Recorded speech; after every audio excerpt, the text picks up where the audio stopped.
আসসালামু আলাইকুম। বেশ কিছুদিন আগে এসএসসি পরীক্ষার রেজাল্ট দিয়েছে।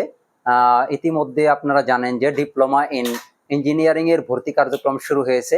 আমি যেহেতু টেক্সটাইল ইঞ্জিনিয়ারিং এর স্টুডেন্ট, আমি টেক্সটাইল ইঞ্জিনিয়ারিং এর ভর্তি নিয়ে বেশ কিছু প্রশ্ন আমার মেসেঞ্জার ইনবক্সে এবং ব্যক্তিগতভাবে ফোন কল পেয়েছি।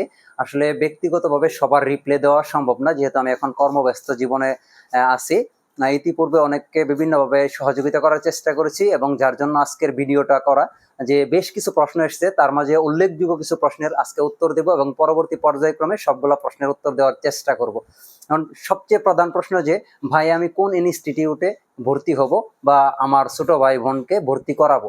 আমি প্রথমত সাজেস্ট করব ডিপ্লোমা ইন টেক্সটাইল ইঞ্জিনিয়ারিং বিষয়টা অন্য অন্য ইঞ্জিনিয়ারিং এর সাথে একটু ডিফারেন্স আছে।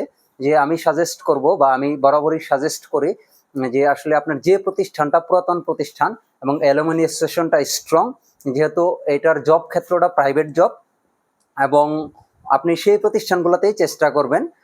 আমি ব্যক্তিগতভাবে টাঙ্গাইল টেক্সটাইল ইনস্টিটিউট থেকে ডিপ্লোমা ইঞ্জিনিয়ারিং সম্পন্ন করেছি।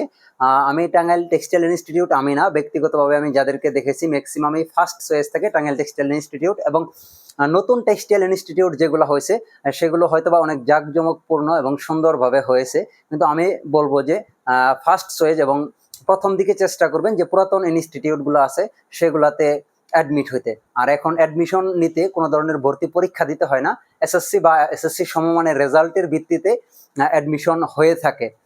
এবং দ্বিতীয়ত যে প্রশ্নটা আসে যে ভাই আমি কোন ডিপার্টমেন্টে ভর্তি হব।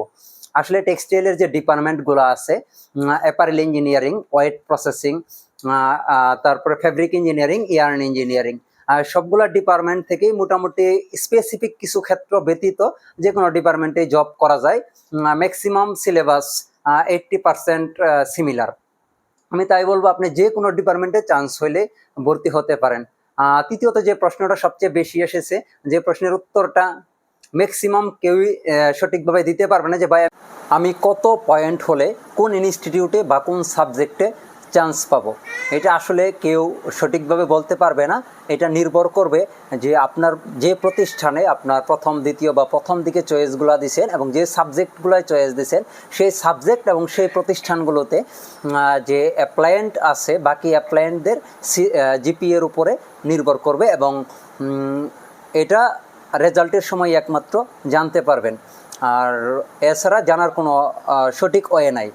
আর আমি পরবর্তী ভিডিওতে আমি চেষ্টা করব কেন কোন সাবজেক্টে আপনার এখন বর্তমান সময়ে ডিপ্লোমা ইঞ্জিনিয়ারিং করা প্রয়োজন, আপনি কেন ডিপ্লোমা ইঞ্জিনিয়ারিং পড়বেন, কাদের ডিপ্লোমা ইঞ্জিনিয়ারিং পড়া উচিত বা আসা উচিত, আপনি কেন ডিপ্লোমা ইঞ্জিনিয়ারিং করবেন ইত্যাদি সহ আপনার যে কোনো প্রশ্ন থাকলে কমেন্ট সেকশনে করলে আমি পরবর্তী ভিডিওর মাধ্যমে উত্তর দেওয়ার চেষ্টা করব। ধন্যবাদ। আসসালামু আলাইকুম।